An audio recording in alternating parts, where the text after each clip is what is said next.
खबरों की शुरुआत अहम खबर के साथ। घर घर तिरंगा मुहिम पर कांग्रेस और बीजेपी के दरमियान लफ्जी जंग जारी है। राहुल गांधी ने ट्वीट करके बीजेपी और उसके नजरियाती सरचश्मे आरएसएस पर हमला किया है। राहुल गांधी ने ट्वीट किया और अपने ट्वीट में राहुल गांधी ने लिखा कि तारीख शाहिद है, हर घर तिरंगा मुहिम चलाने वाले इस मुल्क मुखालिफ तंजीम से निकले हैं जिन्होंने 52 वर्षों तक तिरंगा नहीं लहराया। राहुल गांधी ने ट्वीट में लिखा कि आजादी की लड़ाई से ये कांग्रेस को तब भी नहीं रोक पाए थे और अब भी नहीं रोक पाएंगे।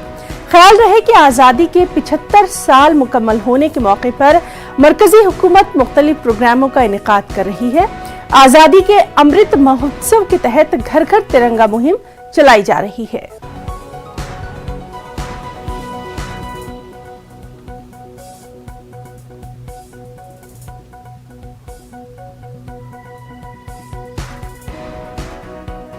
तो राहुल गांधी ने बीजेपी को मुल्क मुखालिफ बताया है। उन्होंने एक ट्वीट किया और अपने ट्वीट में घर घर तिरंगा मुहिम पर अपने अंदाज में निशाना साधा है। आरएसएस और बीजेपी पर राहुल गांधी ने निशाना साधा।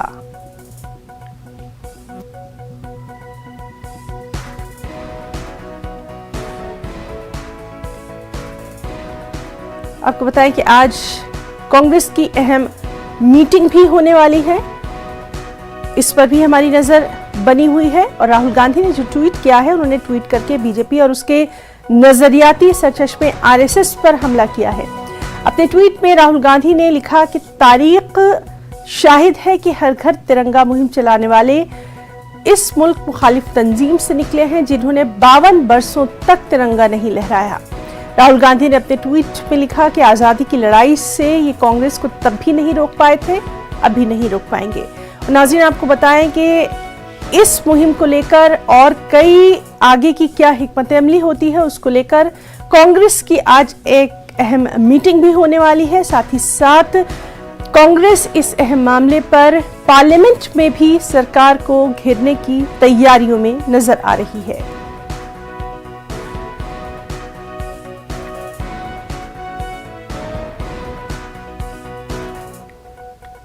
और चलिए सीधे रुख करेंगे हमारे साथी रवि सिसोदिया का।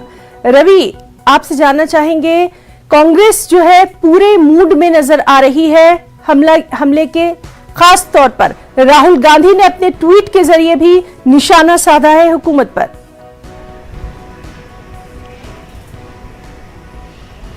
बिल्कुल, देखिए, राहुल गांधी ने कल एक ट्वीट किया था जिसमें लिखा था कि कर्नाटक के खादी ग्राम उद्योग के सभी साथियों से मिलकर बहुत खुशी हुई।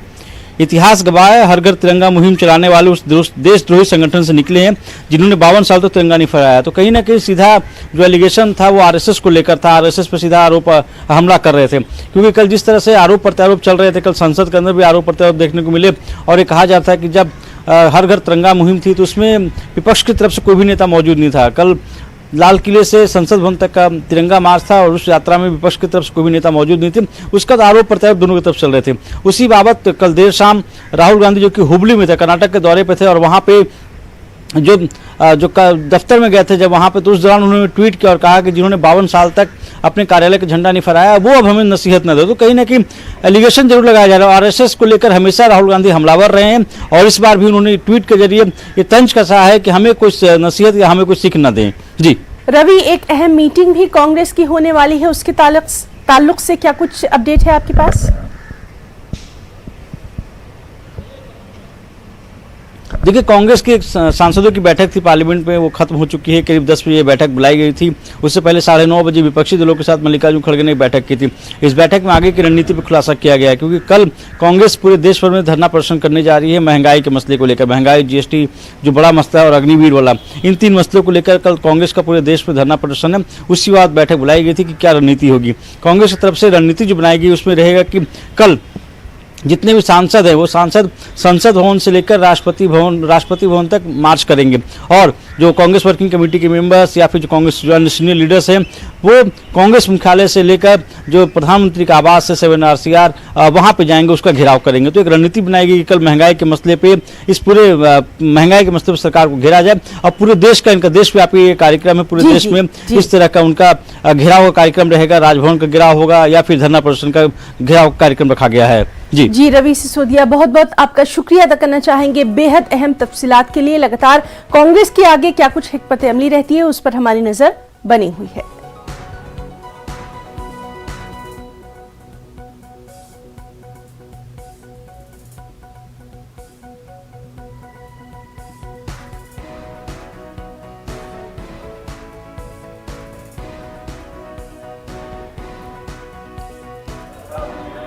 श्रीमती बंगा Vishwanatham.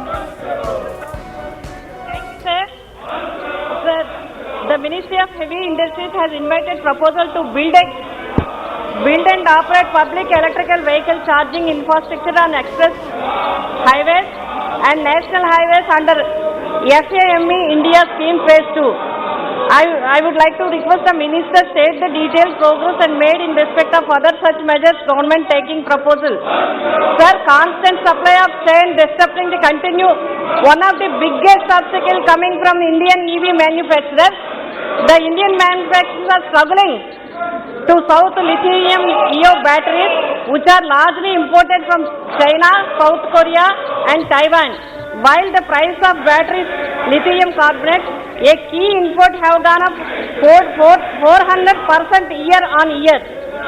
I would like to request the minister from this, sir, one request from my state, sir. तो नाज़रीन, पार्लियामेंट के दोनों ऐवानों की कार्रवाई जो है वो शुरू हो चुकी है और जैसा कि उम्मीद की जा रही थी कि भारी शोर शराबा और हंगामा जो है वो सुनाई दे रहा है और इस